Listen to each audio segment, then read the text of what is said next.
Yakin kenapa Pak Prabowo itu memegang mandat dari langit juga, bukan dari rakyat aja, memegang mandat kebenaran. Karena Nah, Allah sangat sayang kan dengan bangsa Indonesia ini. ini kan udah saya bilang, agama Islam di Indonesia ini bukan datangnya dari Arab pendatang berdagang. Ya. Ingat, ini saya bukan nih. Buktikan. Indonesia ini, sebelum Nabi Muhammad lahir, sebelum Nabi Musa lahir, Indonesia itu sudah Islam, Medan. Melayu itu sudah Islam.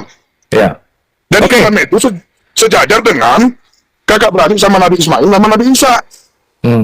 Cuk, satu bapak moyang kita itu Nabi Ibrahim. Cuma lain mak gitu loh. Bukan sejak Nabi Ibrahim, setelah lahir Nabi Isa, hilang itu dari Arab. Kemana? Jadi, Indonesia ini negara di dunia yang disayangin Allah. Makanya apa? Umat Muslim dan agama Islam terbaik di seluruh dunia, Indonesia. Sedangkan para ulama besar di Mekah sana, kalau dia tanya, dari mana Indonesia? Waduh, dia perlu itu. Karena itu pesan Nabi Muhammad. Nabi Muhammad itu rindu sama umat Muslim beragama Islam di Indonesia, tapi dia nggak tahu di mana Indonesia. Beliau ini walaupun pangkatnya kecil punya mentalitas bagus. Dan saya juga punya mentalitas bagus ini. Nggak dibayar. Bukan karena kami dibayar, bukan. Karena ingin kita supaya rakyatnya diakui kedaulatannya, berdaulat. Boleh bicara, boleh mengutarakan pendapat, tidak ada kriminalisasi, tidak ada intimidasi. Itu yang penting. Dan rakyat ini, kalau bisa, ini merupakan cikal bakal Indonesia yang berdaulat di tengah-tengah bangsa-bangsa di atas dunia ini.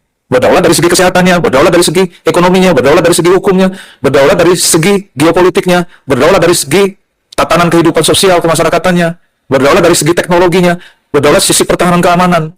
Kunci berdaulat itu letaknya pada kedaulatan rakyat yang diakui. Karena Indonesia yang menurut sejarah, TNI yang menjaga kedaulatan negara ini adalah lahir dari rakyat. Lahir dari rahim Ibu Pertiwi, dari rakyat. Jadi, oleh karena itu, teman-teman sekalian, sekedar diketahui bahwa rakyat ini harus diberikan kedaulatannya. Harus. Kalau negara ini ingin makmur, ingin merdeka, ingin berdaulat. Ya, silakan. Kita ini negara berdaulat, negara gotong royong. Gitu loh. Tentara kita ini bukan tentara bayaran. Saya kasih paham aja mereka, saya aja masuk tentara tahun 90 aja. Gaji saya aja cuma 39.000. Ya tapi kita harus mensyukurin negara tampungnya segitu, ya kita harus terima. Kita namanya mengabdi. Saya ini mengabdi bukan karena demi jenderal, tidak. Demi presiden, tidak. Demi Allah saya bersumpah mengabdikan diri kepada bangsa dan negara. Siap berjuang di mana saja, ditempatkan di mana saja. Itu, sumpah itu saya pegang. Jadi, ya udahlah, ke depan saya mengajak, ya saudara-saudara teman-teman saya prajurit juga yang aktif, jangan lagi lah menyakit-nyakitin rakyat. Kalau ada masalah, selesaikan persuasif. Kalau masih memang bisa secara damai, secara kekeluargaan, ya damailah secara kekeluargaan. Gitu loh. Jadi, termasuk saudara-saudari Polri juga, jangan lagi ada mengintimidasi, mengkriminalisasi rakyat. Rakyat itu adalah saudara kita kandung juga, begitu loh. Jadi, beda suku, beda agama, itu hal yang lain. Kita ini semua bersaudara. Sesama anak bangsa Indonesia. Masalah iman, itu Allah sudah berfirman, jangan kau paksa-paksa orang masuk ke imananmu, nggak boleh. Gitu loh. Jadi kita harus jelas arahnya kemana, gitu loh. Yang paling enak itu kita kan, mau polisi, mau PNS, mau ini, mau dari mana, mau lembaganya, duduk bareng, ngopi bareng, gimana ini. Yang penting, musuh kita itu negara luar yang mengobok-obok. Nah, itu. Ya, jangan ngobok bangsa sendiri gitu, beraninya. Orang berpangkat, orang bertitel, orang berijazah, itu bukti karena dia sekolah. Bukan bukti bahwa dia manusia benar. Bukti manusia benar itu yang mampu berpikir benar. Ya, itu derajat manusia lebih tinggi itu. Jadi nggak pas dulu pangkat jabatan, nggak usah penting. Mau kopral, mau ini. Kalau saya nilai, orang yang benar itu pangkatnya tinggi. Gitu, pangkatnya tinggi. Jadi saya nggak menghargai mau dia profesor, mau dia komjen, mau dia brigjen, mau dia maijen, mau legend. Kalau perilakunya merusak negara ini, nggak saya hargai. Nggak perlu rakyat hormati. Kita udah lama sebetulnya menunggu Indonesia ini maju. Udah tua nih, kumis udah putih gitu loh.